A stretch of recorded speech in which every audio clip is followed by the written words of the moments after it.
Welcome to episode 3 of What's Up Planets, broadcasting out of Portland, Oregon, with your host, Marty Palin. That is me. Produced by Jessica Lynch. Hello. So the first episode, we talked about the sun sign, which is your masculine side or ego. Then the second episode was about the moon, which is your feminine side or subconscious. We talked briefly about your rising sign, which is how people see you, and how all 3 parts of your chart give a description of who you are: sun, moon, and rising. When people ask you what your sign is, instead of just saying your sun now, which most people do because that's what they know, you can say these 3 things and it paints a better picture. If you haven't looked up your signs yet, get on it. It's no fun to look into astrology until you know what you are and can start applying it to yourself. All of that unique info makes up something called a natal chart. It's like your best friend. You can go to whatsuplanets.com to find yours or anywhere else online. Just look up natal chart. After you dissect yourself, then do your families, your partner, your dog, your neighbor, your worst enemy. You'll start to find the pattern of who you get along with, who you have challenges with, who is easygoing, who is bold, who is boring, who is extroverted, who is introverted, etc. I wanted to get across with my house analogy that I used in episode 1 that not every sign is the same, just like everyone in the world. We need every kind of person to make things happen. If you were surrounded with people just like you, the world would be boring, or you wouldn't get things done, or you'd vacation too much or too little. Everyone has their part and they all are important, no matter if they bug you or not. We're all a part of something. We have a special episode for you today. It's our Valentine's episode. Everyone loves astrological relationship advice, right? We're going to use Beyoncé and Jay-Z as our example relationship chart. But first, let's finish off the rest of the planets and what they mean to you. So now that you know the 3 most important parts of you, sun, moon, and rising, I want to give you a little introduction to all the other planets in your chart. There is Mercury, Venus, Mars, Jupiter, Saturn, Uranus, Neptune, and Pluto. You can think of them like gods, which they were named after, that rule over the signs of the zodiac. So they have similar traits to the signs they rule. The planets perform better in certain signs and worse in others. Obviously, they would do better on home turf in the signs they rule and not so hot in the signs opposite of those. Let's get up close and personal with each of these planets and what their role is in the galaxy and in your chart, or your dog's chart, or whatever chart you do. Let's have a galaxy party, a planet party, if you will.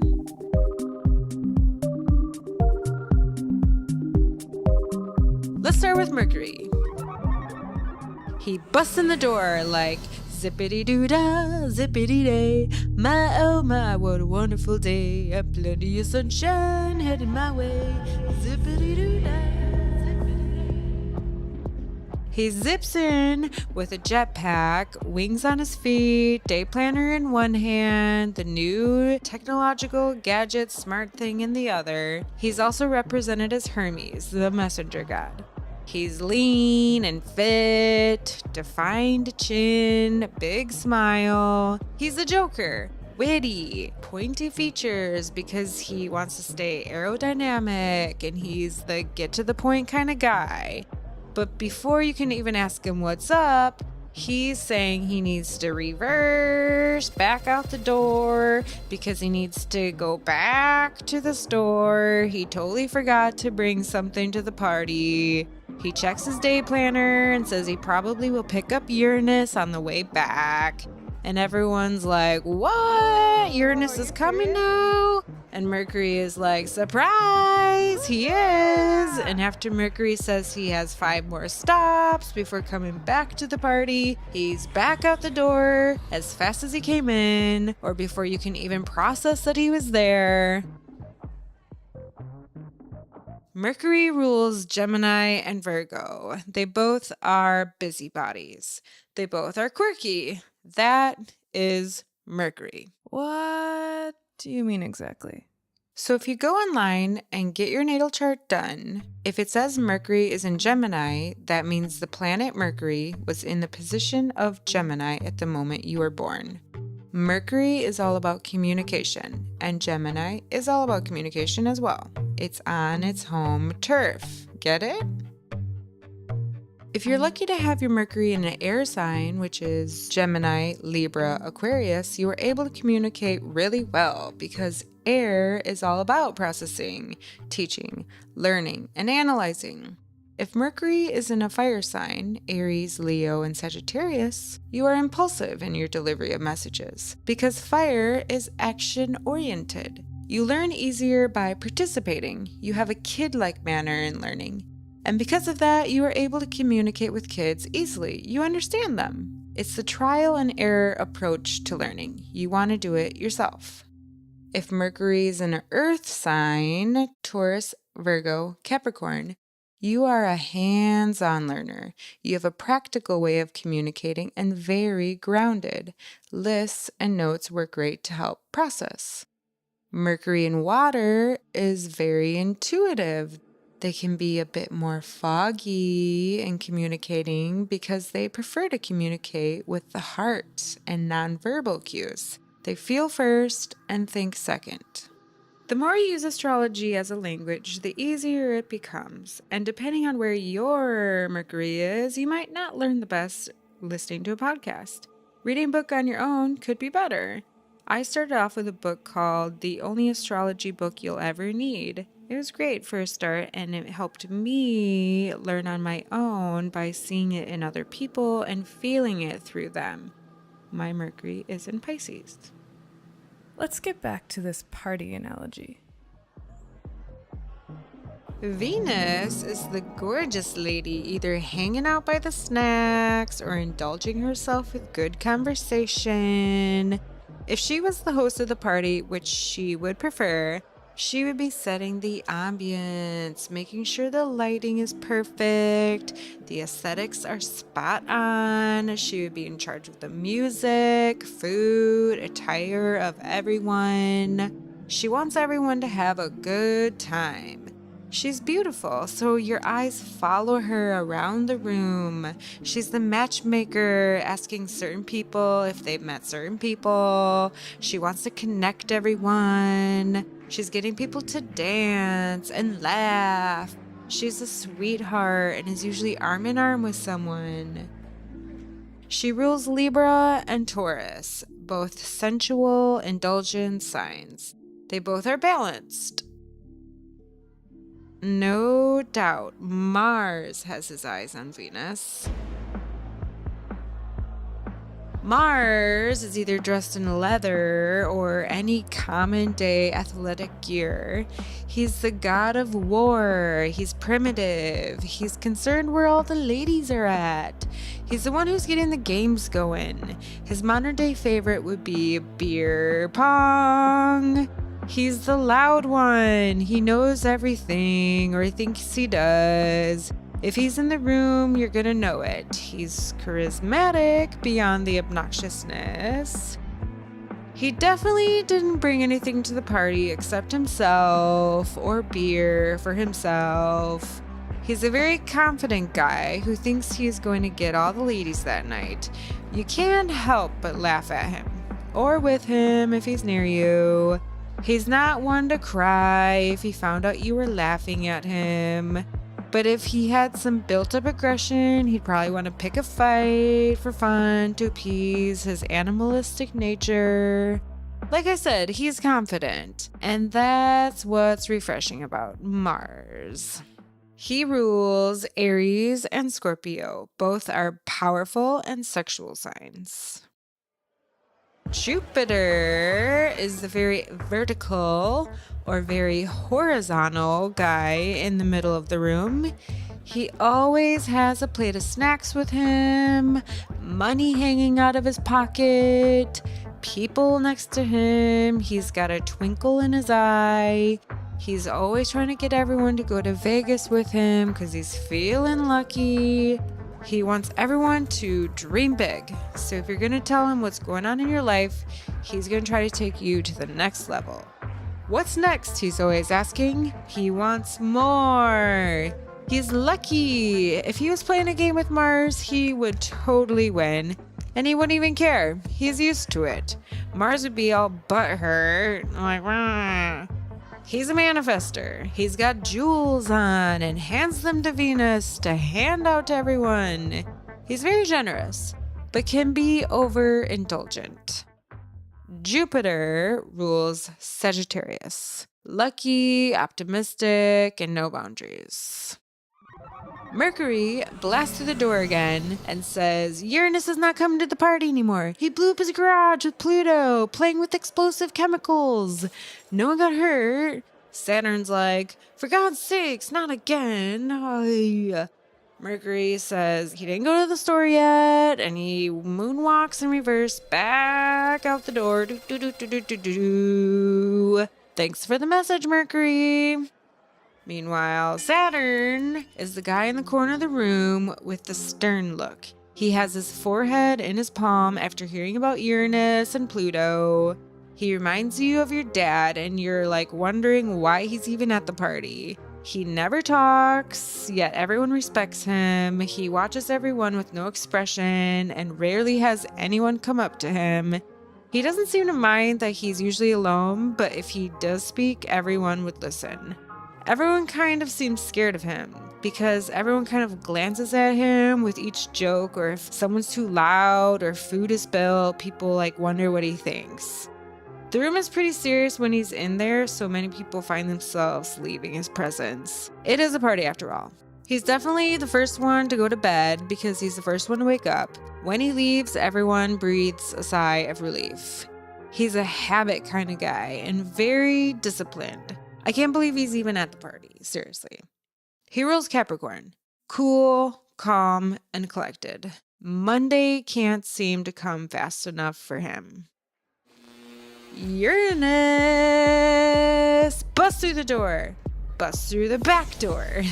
Surprise! And he brought guest Neptune that he found getting sushi on the way over.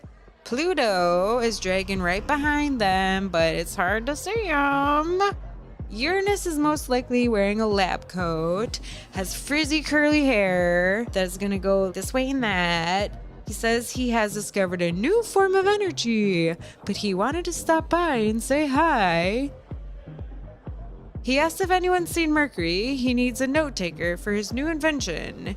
He spots a green-haired girl and decides to spark up a conversation with her before leaving. He says he has to wait for Mercury anyhow. Uranus rules Aquarius, sign of invention, ideas, and rebellion. Neptune makes his mark at the party, but he really longs to be hanging at the beach, man.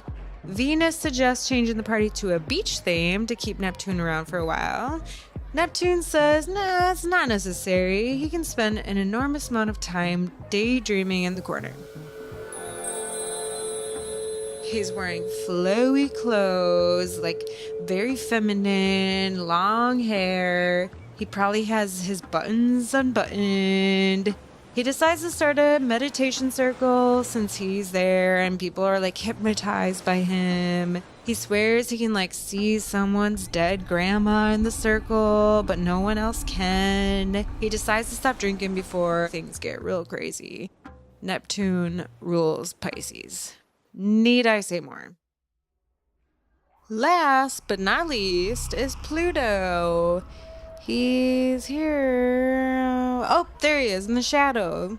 He's definitely watching Neptune and thinks Neptune is on the same wavelength as him, but doesn't want to interfere with his meditation circle, so he lingers. Pluto is into past lives and the occult, so he gets him. He wants to talk about everything that everyone doesn't want to talk about, so he's not necessarily the most popular person. He hands Neptune another drink just to see how crazy Neptune can get. Pluto is probably short because he's hanging in people's shadows. This is not to say he's weak, because people can sense him in the room at all times. He just prefers the darkness. He's attractive only for manipulation purposes.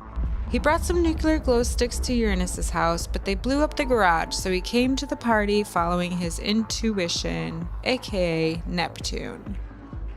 Mars thinks Pluto is cool and wants to talk about the garage blow-up drama, and Pluto indulges him for a bit until he turns the conversation onto Mars because he can't even listen to him. He talks too much. He doesn't even care about anyone but himself. Mars wants to party and not have a therapy session, so he's like, bye. Finally, Pluto leaves and gives Neptune his number. So Pluto rules Scorpio, a sign of power, sex, and the occult. And what about Leo and Cancer? Don't forget, the sun rules Leo and the moon for Cancer. We had 2 whole episodes for those guys. So we kind of blew through all those planets just to give you a taste of what they are.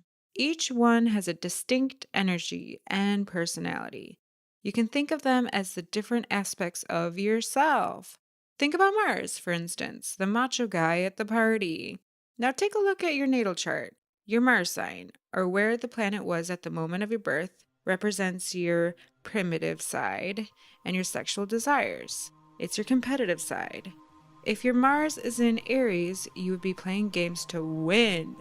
If your Mars is in Pisces, you would feel bad winning because your opponent would be losing and you'd feel their pain. If your Mars is in Cancer, you would be playing for the sentiment of just bringing people together. If your Mars is in Sagittarius, you just want to play to have fun. Your Venus sign is how you are in love, how you date, the beauty and harmony around you. Venus in Aries would be confident in pursuing. Venus in Virgo would prefer to be pursued. Venus in Cancer is very motherly and may want to mother their partner. Venus in Gemini would be casual about dating. So where Venus is in your chart is how you can see what you're attracted to. Again, this is just a feel of how all the planets are. We will get way more crazy deep into them in future episodes. And now, I'd like to introduce Steph and Steph, 2 ladies with great insight on where the planets are currently. Stephanie Shea is the chief astrologer for janspiller.com, and she also runs Cardinal Fire Astrology. The other Steph is her evil counterpart. So here we go. We finally have Steph and Steph together for this forecast, so this is going to be amazing for our Venus special Valentine's podcast. Steph, will you give us the forecast of what's happening? I'd love to. Thank you. The biggest event of February is the solar eclipse, and it's on the day after Valentine's Day, the 15th, and it's in the sign of Aquarius. So solar eclipses are a high-powered new moon. They take intention setting to the next level because it's seed planting time, but it's an eclipse, which only happens every 6 months. So that means you can set your intentions for 6 months ahead or even 19 years in the future, because that's a bigger cycle, right? So Aquarius, rebellion, quirkiness, independence, friendship, community. There's humanitarian causes. Any of these types of themes are really good to start new beginnings around this time. Awesome. I have noticed with the last eclipse that a lot of people had these revelations of like, that's it, I'm breaking up with him. Like the second they saw the eclipse, or I need a new job. I need to move. Like it was just this cool revelation, and that was a Leo. So this will be interesting with this eclipse of how people react. Yes. Well, Aquarius is an air sign energy, so I think it will help people be more analytical and take a step back and see the big picture. So hopefully it will feel less dramatic than a lunar eclipse that involves the moon, any more emotion. This is more action oriented, I think, and thought process. Totally. Last time we were talking about this stuff, you were saying that people might get a little bit more heated with the Leo eclipse of like maybe going quick to action, whereas this eclipse might be more of a finalization or being more logical about the decision. Yeah, I think that Aquarian energy allows that different perspective, which could be potentially a healthier perspective because the Aquarian energy wants to get some distance on something. There's also a lot of inventiveness associated with Aquarius, so people can tap into that to come up with some non-conforming or unconventional problem solving and apply that to what might have been activated the last time around with that Leo drama. What's in the stars? What's in the stars?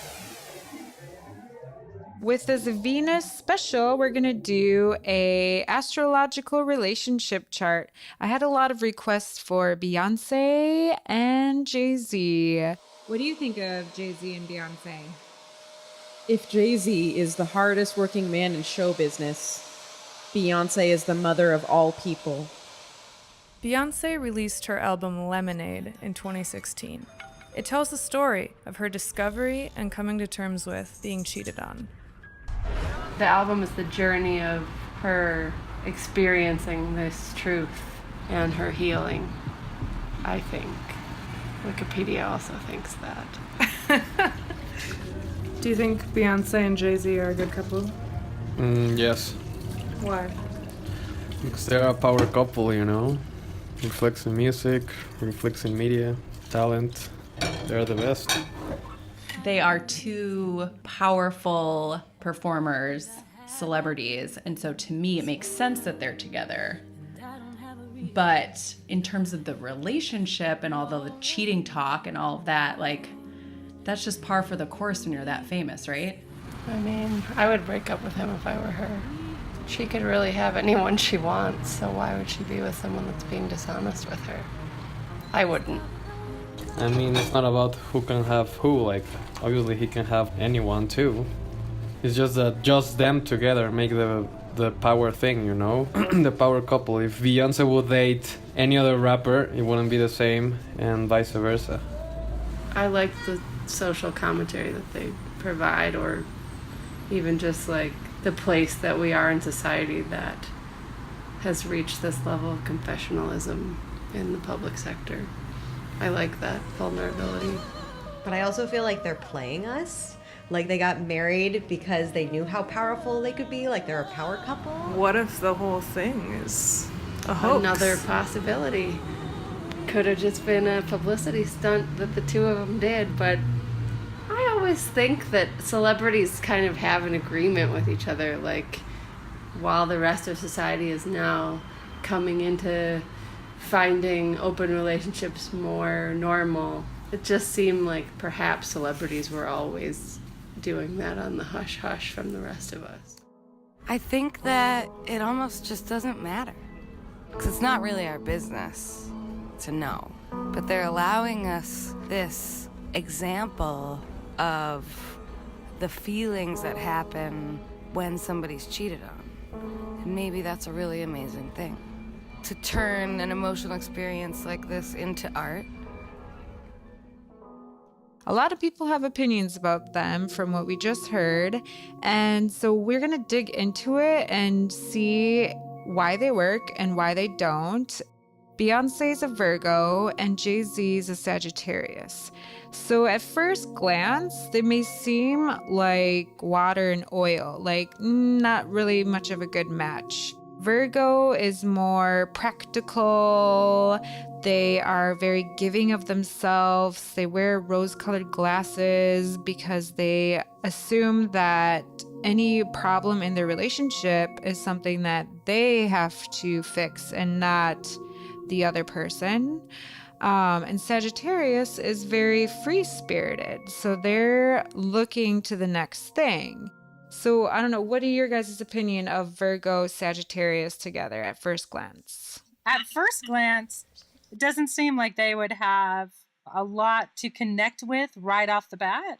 But if they dig a little deeper, that Sagittarius energy is so visionary, and Virgo is willing to work to make it happen. So there are some kind of higher expressions of these two energies combined, but at first glance, it doesn't seem like there's going to be too much they have in common, in my opinion.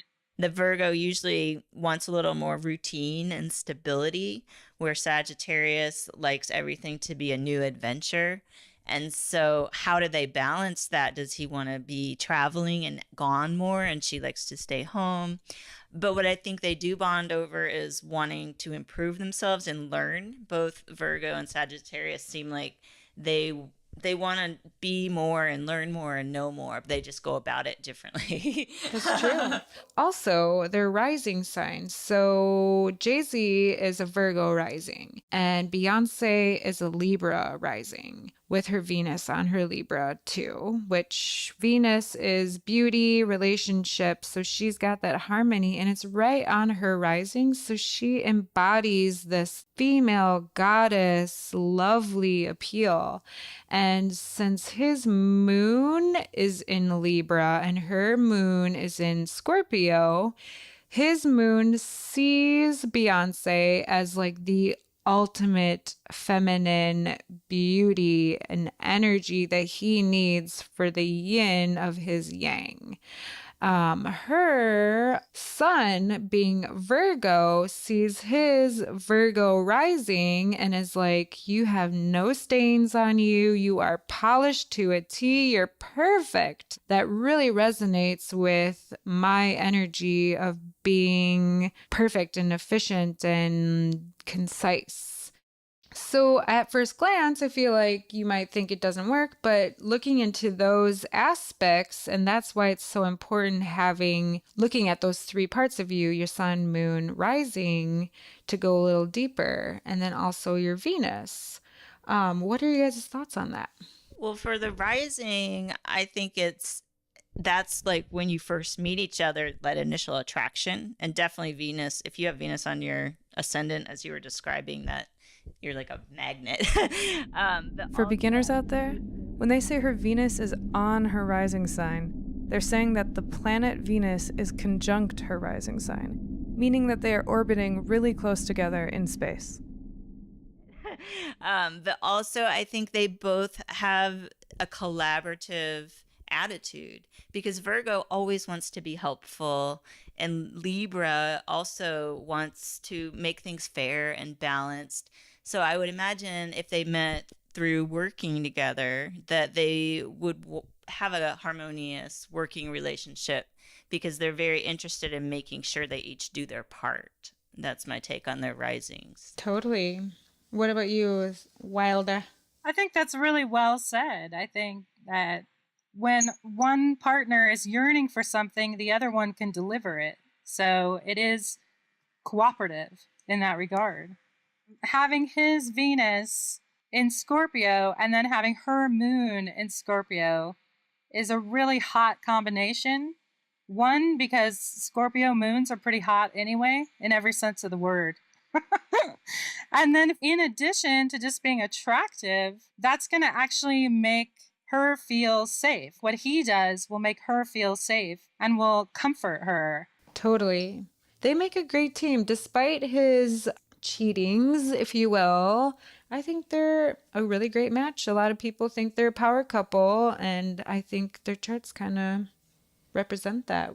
Thank you so much, Steph and Steph, for being here with us today. I feel like doing relationship charts are always really fun, and they bring out a lot of education anyway, because when you can bounce off two people, that's like the best way you learn things. So that was really fun. Thanks for joining us. Yay, happy February. We love you. This has been episode 3 of What's Up Planets. Thank you, Fictions and Bathing Bells, for sharing your music, and thank you for listening.